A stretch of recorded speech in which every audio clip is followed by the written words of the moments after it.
Welcome to the Breakfast Leadership Show, where we interview global thought leaders on business, leadership, and life. Here's your host, keynote speaker, best-selling author, and chief burnout officer of the Breakfast Leadership Network, Michael Levitt.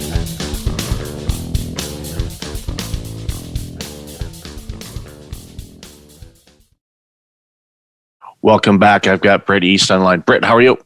I'm doing great. What about yourself? I am doing great on this sunny day, and those are always fun to have. So thank you so much for being on the show. You've got an interesting story and new author as well, a new book. So why don't you share a little bit about you, and then we'll dive into the new book and chat about that.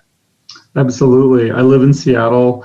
The book is called A Gay Man's Guide to Life, and I wrote it as a love letter to the queer community. I wanted to be the big brother that maybe they never had. If growing up they lacked resources or access to, certain knowledge or wisdom or insights, that's what I'm trying to provide in the book. So I've been doing this work for 2 decades now, and this was my first foray into writing an entire book. I've been a writer my entire life, but I've never done a project quite like this. And I was hesitant. It's a lot of work and a huge commitment. And also because I was nervous about sharing so much personal history and finding a way that would simultaneously preserve the anonymity of everyone involved, yet still paint a rich picture so the reader could relate to where I've been and what I've gone through. And I also didn't want to make myself the center of the story. I wanted the reader to be the hero in the journey. And so it took me a long time to figure out a way to do that. And I realized that I could flip the script. Instead of just writing a straight up memoir, I could make it more about my experience, strength, and hope along the way. And then interweave my personal story as a way to build rapport and credibility with the reader and give some context. And most importantly, so the reader knows that they're not alone. And that was my intention with the book. And so I just broke down all the major facets of life into logical categories like body, mind, spirit, career, finance, family, friends, and so readers can dip in and dip out based on whatever topic that they might be struggling with in a given period of their life. It's an amazing story, and love how you laid the book out. And those books where you can pop in and grab something as you need and come back. And, obviously I would recommend, people read the entire book, but, dog ears or bookmarks or whatever the case may be for those particular sections, because as you know, throughout life, different challenges come up at different times. And you said something, very early on that, really impressed me was the intent of your book was to be a big brother to people. And even though, as society, Pride Month and all the other things that are happening, it's more, pardon the pun, out there. Okay, I don't want to be funny on that. I'm not trying to be, but it's more out there, and people thankfully are more accepting of people of who they are. In all the aspects of it. I'm thrilled that we're seeing this in the world for my own children, family, everybody else. And for me, I go back to the big brother thing, because I know there was a time not very long ago, and even depending on where you live in the world, there may be a situation where you can't be as open about your sexuality and what you believe in and who you are because of societal conditions or government rule or whatever like that. To provide a place for someone to go to is such an important aspect of it. So thank you for writing the book, first and foremost, because I know, the LGBTQ community desperately needs it. And, and I would even encourage, the people that are female read it as well, because I know that there's things in the book that are, very applicable, doesn't matter what your gender is. Yeah, absolutely. I did a subtle thing with the naming of the book. I did not call it A Guide to Life for Gay Men. I called it a gay man's guide to life, meaning from my lived experience. And I make no bones about the fact that I wrote it in our cultural language to appeal directly to our hearts. But in reality, it's just kitchen table, time-honored wisdom that is applicable to all walks of life. And anybody could read it and get something from it. And especially if you have a gay person in your life that you know and love, this is a way that you could understand them better and get to know more of where they're coming from. Look, there's never been anything like it in recorded human history, meaning the advancements in civil rights that gay people have made over the past few decades. And it's mind-boggling. What I experienced, the trauma that I experienced growing up was very different than people a few generations older than me, and very different than kids coming up today, like you said, depending on where you live. But the reality of the situation is, even with all of that wonderful progress, coming out is still not a single experience. It's a very it's a lifelong series of pragmatic decisions. What I have found in my own life, being out for about 30 years now at this point, that date is really when I started publicly telling my story and sharing more of who I am. But I'm still coming out today. The other week I came out at the grocery store. I mean, it just happened. We continually in society, it's just normal human behavior. We make assumptions about other people just because we're so busy living our lives and don't maybe have time to consider the fullness of someone's story or humanity. And so in those moments as queer people, we make a pragmatic choice. Do we have the agency? Do we have the wherewithal, the means to share some more of who we are in that moment when maybe somebody's made an assumption and we have the opportunity to correct them? Or do we fear for our lives or livelihood? And it just depends on the details. And so that's why I think there's no shame in stepping back and closeting is the wrong term, but stepping back slightly and waiting for your moment and taking stock, and it's also why every time that somebody reveals who they truly are, that is something to be celebrated. I was at a conference it was actually in Tampa. I was in the beginning of 2019, before the pandemic, and there was about 200 people. It was a podcasting conference, and there was an individual that was there to present, because basically the premise of the concept of the conference was this was a show for people to get on podcast shows to be interviewed type of situation. And they would teach you the techniques to be a good guest and how to pitch and all of that kind of stuff. And this gentleman, stood up and he was giving his pitch to the podcast hosts that were there. I happened to be one of them. And there was, 30 something others. So we were all doing this. He publicly came out for the first time at that conference, and he got a standing ovation. Wow. And people were warm and welcoming, and the transformation that we saw in him, and obviously he's gone on to do some great things. He's doing some great things. He's actually doing work with that organization that runs that conference now. I don't think that was his initial intent or even an idea back then, but he's really good at the types of things that he needed. So it worked out, perfectly well.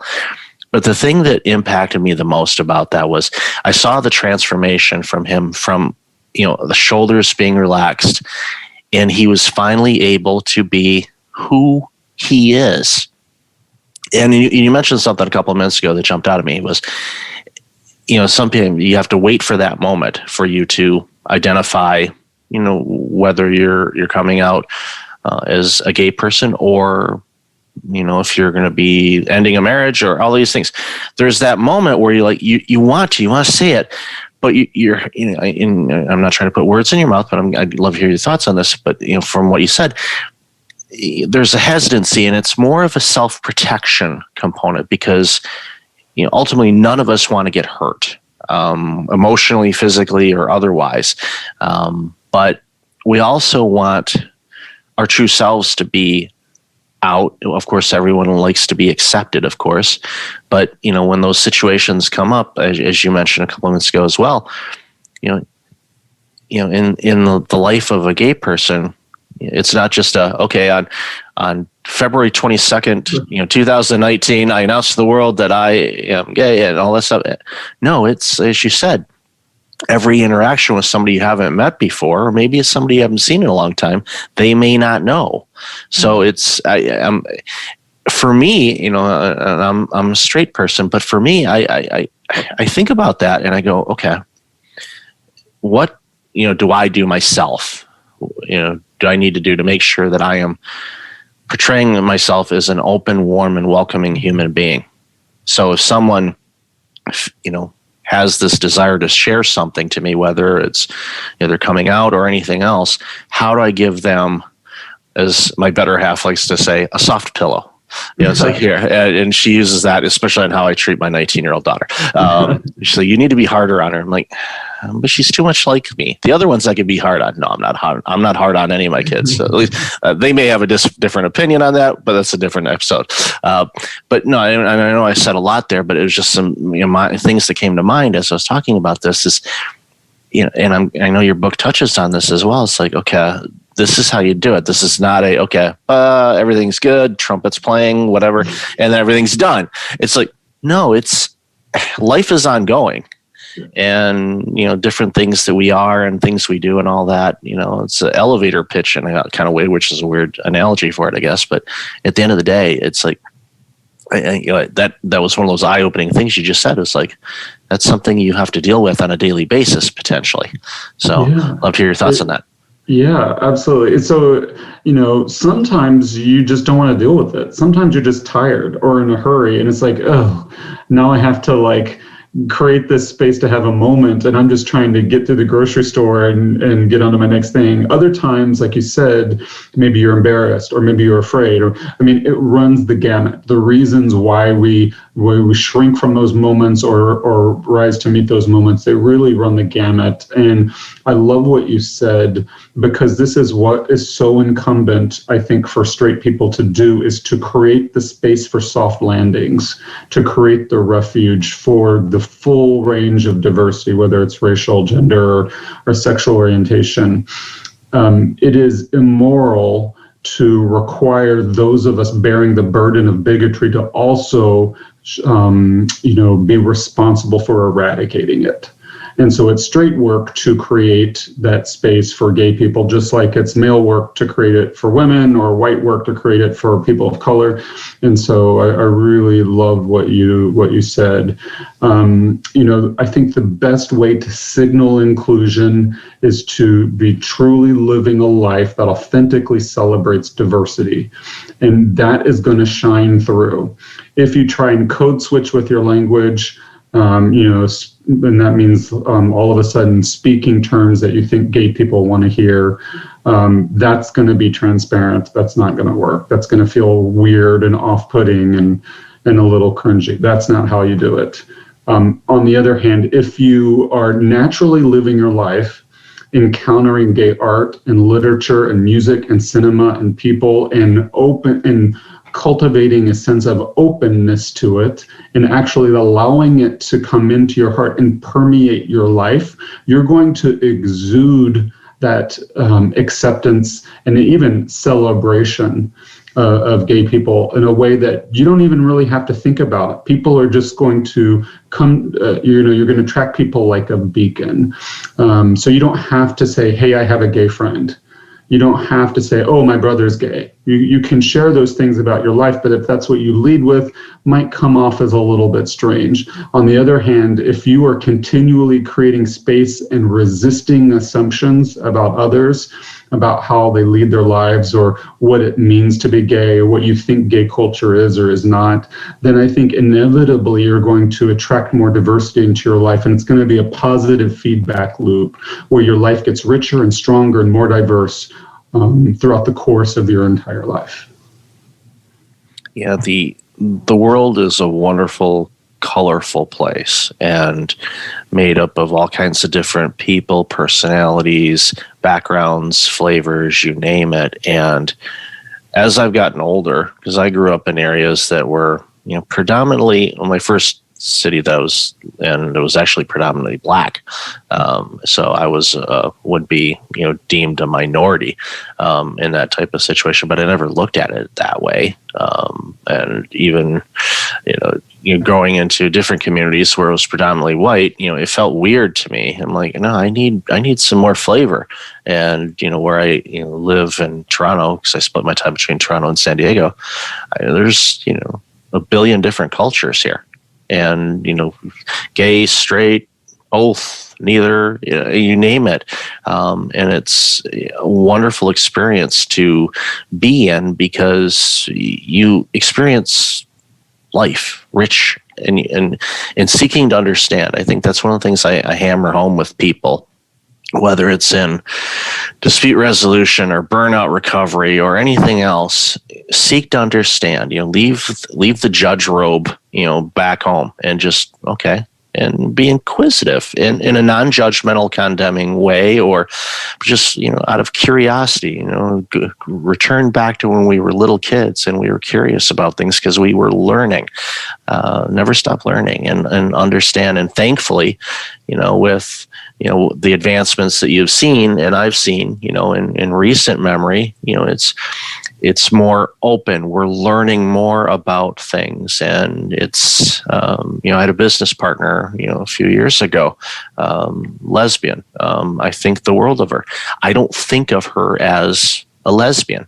I think of her as Arlene. I don't think of her on anything else. Human being. We actually grew up like 20 minutes apart from each other, even though we never knew each other back then. But it's one of those things where the world is a small place. But at the end of the day, I find that the more open and willing and, going back to the soft pillow analogy, if we approach life that way, because everybody's dealing with something, even during this pandemic, everybody's been dealing with all kinds of different things. And, including, relationships, not being able to see friends and family and all the things we've had to deal with. And hopefully that, is ending in many places. And thankfully it is.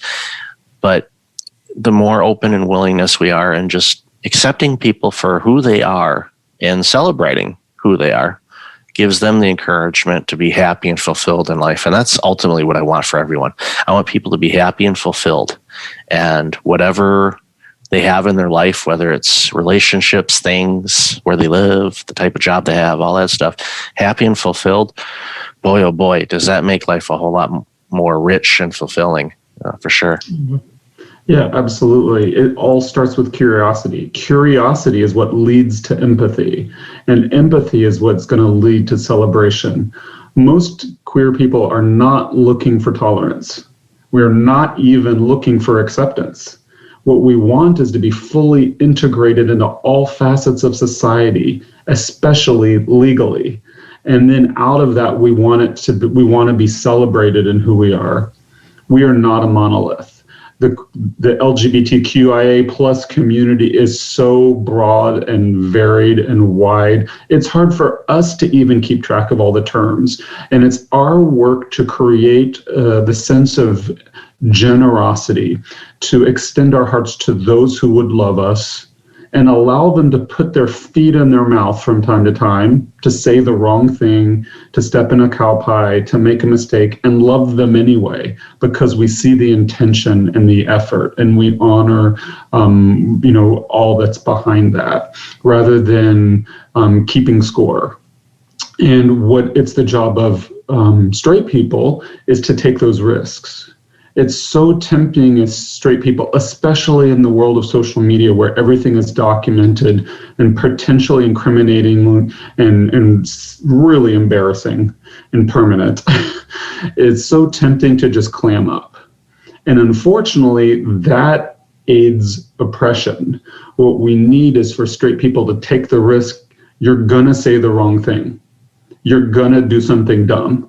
Just like guys are going to say the wrong thing about women, the white people are going to say the wrong thing about people of color, and we need to be messy and love anyway. In spite of that, we need to learn how to own up to our mistakes, ask for forgiveness, make amends, and get back to doing the hard work, both personal introspective work and interpersonal loving work. And that messiness, that's where the richness of life happens. Life is not some clean, picture perfect, gift wrapped package with a bow on it. That is an illusion. Life the richness is in the messy details. That's where the beauty of diversity exists.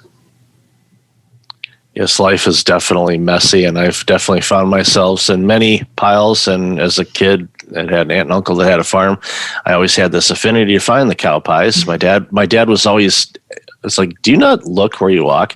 And I said, I do. But I'm obviously, when I look down, I'm already in the pile and stepped into it. So I always went, my shoes went in the trunk, and I was barefoot going home after visits. And Dad would take the shoes out in the garage and hose them off and probably gag a few times and, all that good stuff. So I feel bad for my dad having to do that, but he still loved me, which was good.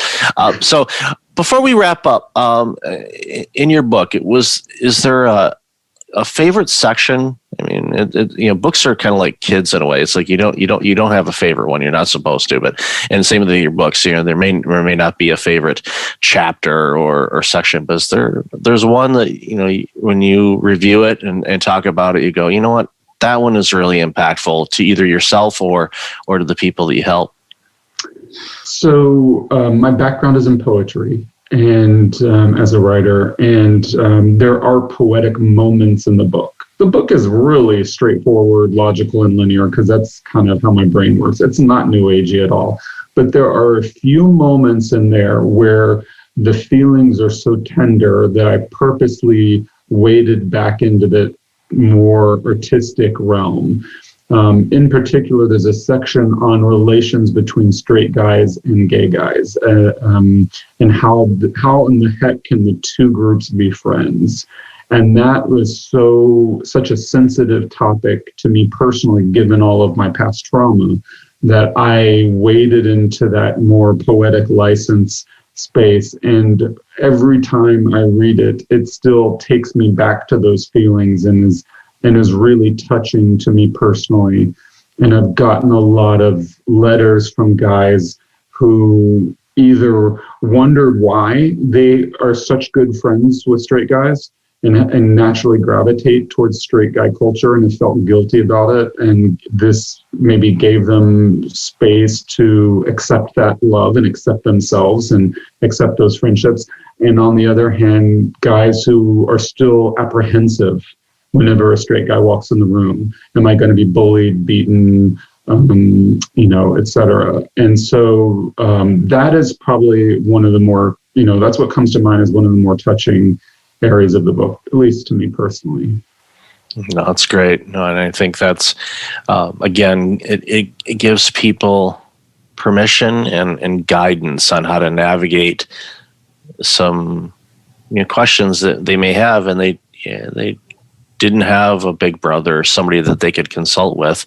And your book has created that opportunity for people to read it and to learn from it. And I highly encourage everybody, listening to the show, gay, straight, or otherwise, to read this book. I think it gives, it'll move everybody more towards, being as inclusive as humanly possible and empathetic to the challenges that we may not be aware that people face on a daily basis. So, Britt, thank you so much for your time today. Really appreciate you and the time you took for the chat and obviously for writing the book. So where can people find out more about you, the book, and everything else you're doing?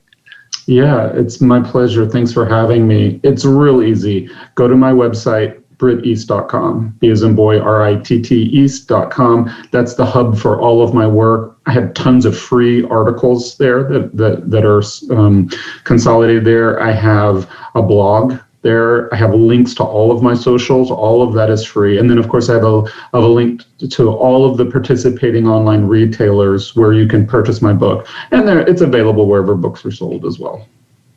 That's awesome. And I'll definitely have that in the show notes. So, Britt, thank you again for your time today. I've really enjoyed this conversation, and congratulations on the book and all the amazing work you do.